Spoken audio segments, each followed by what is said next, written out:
এই পৃথিবীতে সবচেয়ে বেশি ব্যবহৃত দ্রব্যটির নাম কি জানেন? হয়তো জানেন, হয়তো জানেন না। সেটা হচ্ছে পুরুষ মানুষ। পুরুষ মানুষ আর নারী মানুষের মধ্যে পার্থক্য কি জানেন?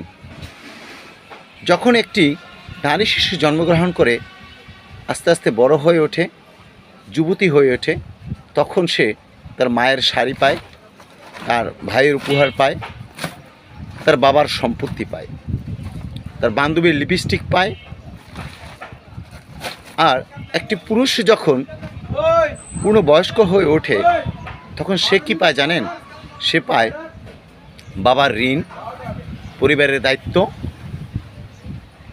বউয়ের দায়িত্ব, আর জীবনভরা একটা টেনশনের বোঝা। এই হচ্ছে নারী আর পুরুষের পার্থক্য। অতএব আমরা সেই পুরুষ জাতিকে সম্মান করতে জানি না, তাদেরকে রেসপেক্ট করতে জানি না।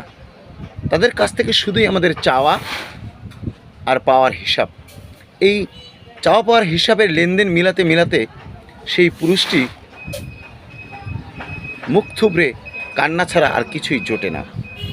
আপনারা হয়তো জানেন যে নারীরা অল্পতেই কেঁদে ফেলে এবং চোখ দিয়ে পানি বের হয়, কিন্তু এই পুরুষ মানুষটি কাঁদতে জানে না, বিধায় তার চোখে পানি দেখা যায় না।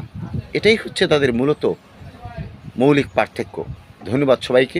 যদি আমার এই ভিডিওটি আপনাদের ভালো লেগে থাকে তাহলে অবশ্যই লাইক করবেন, কমেন্ট করবেন এবং শেয়ার দিয়ে অন্যদের কাছে পৌঁছে দেওয়ার চেষ্টা করবেন।